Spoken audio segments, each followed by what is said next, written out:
Jacob Markstrom gets traded to the New Jersey Devils after a trade fell through closer to this past season's deadline. Finally get a deal done. The Flames end up getting a 23-year-old defenseman in Kevin Ball and a 2025 first-round pick in his top 10 protected. The Flames are also retaining 31.25% of the cap hit, and it knocks the cap hit down to $4 million for the remaining 2 years of this Jacob Markstrom contract. And my initial thoughts was like, this is it for Jacob Markstrom. This is all. But I looked at it from a deeper level, and I was like, you know what? I think this is a good trade for both teams. And I know Alexander Holtz was being rumored to be part of the trade when they first had a deal done that fell through at the deadline. And then also this one when talk started to get more serious just these past couple weeks. And I guess the Flames value Kevin Ball more, and I think him getting added to the blue line for the Flames is nice. And also the 25 first round pick, if everything goes right for the Devils, it's probably going to be a later first round pick into the 20s. So I think overall getting a first round pick for Markstrom really isn't that bad. On top of it, the salary retention I think is absolutely huge for the Devils. And the Flames get rid of most of it. My main question for the Devils is why didn't you do this last year, like during the season when your season was in jeopardy? You had like probably second worst goaltending league behind Ottawa. You know, they have a talented team. They were dealing with injuries, but the goaltending was definitely something holding them back. There was rumors that they had a deal done. The last second, New Jersey backed out, pissed Markstrom off.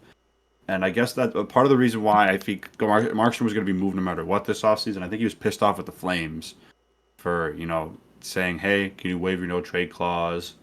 And then they don't actually end up trading him. He thinks he's leaving. I can get that, but, I mean, maybe Tom Fitzgerald has some beef with Lindy Ruff or something because, I think lack of goaltending last year is what got him fired, honestly. They knew there's no way they didn't know going into the season last year that they needed it. They didn't know they needed a goalie. Like, come on. I was like, I mean, I can't believe they made it to the second round of the playoffs last year with that way that goaltending was. Schmid came in and, played well enough, but then they got kind of spanked in the second round. But I mean, I think this makes them a playoff contender immediately. Take that. I think they take that playoff spot that Washington had easily. If they can stay healthy, especially looking forward to Dougie Hamilton coming back for a full season. He's a big difference maker on that team. I don't think he gets enough credit for how good he is. Luke Hughes is going to take the next step and continue to get better. He had 47 points last year as a rookie. Really good rookie year for a defenseman. I mean, I think the sky's the limit for this team. And I finally have an actually good goalie now. And I don't think they gave up a lot to get him. They really didn't. And talking about the blue line a little bit here before I dive into a little bit of the forward group before we move on, like Simone Nemec, I think is going to take a next step. You get Dougie Hamilton back from injury. It's going to take a ton of pressure off of guys like Luke Hughes and Simone Nemec. Yeah. Luke Hughes had to be power play number one with Dougie Hamilton being out since November for most of the season. And you add Luke Hughes, who's only going to get better. You have still guys like John Marino, who I think is solid. 4.4 at the age of 27.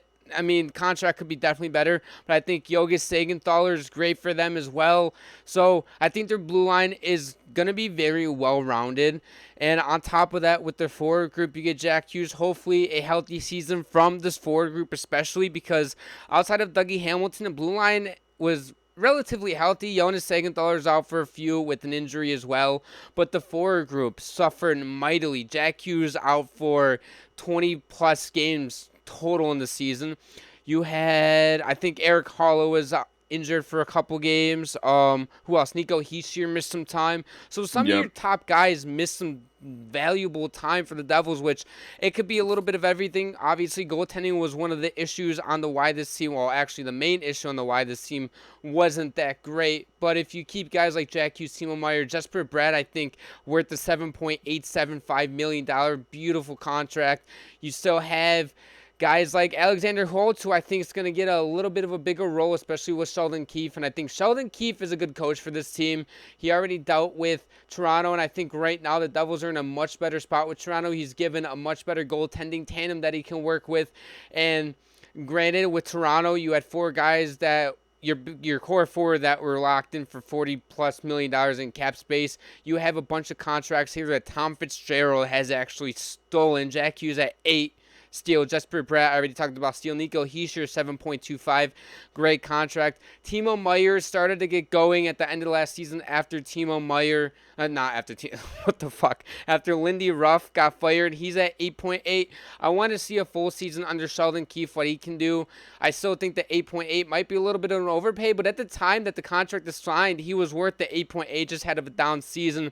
So, and I think their depth's great. Dawson Mercer and Nolan Foots and RFA. Dawson Mercer, a great middle six guy, closer to the bottom six for him. But I think he has a ton of upside. Only 22 years old. He's going to get a bigger role. So this team is young. This team has a ton of upside. And if Jacob Markstrom, by the way, I'm pretty sure saves above expected. He was like top 10 in the NHL last season with like 40, something crazy like that. Well, he had a decent year last year. He Yeah, was. His projected WAR on percentage a was at pretty 90. bad, on hmm a pretty bad Calgary team, in my opinion. So I think Jacob Markstrom is going to help this team out a ton.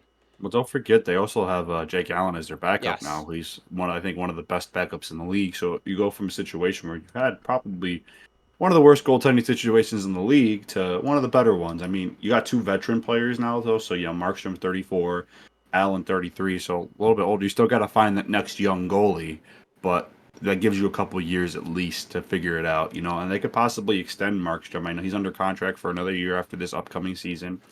He'll be, when's his birthday? So he'll be 35. I think you probably give him another year or two contract if you like how he's playing. Goalies can usually play a little bit until they're a little older, around 37. So it wouldn't surprise me if he stuck around. But yeah, I mean, if the Devils can stay healthy, I think they're definitely a playoff team.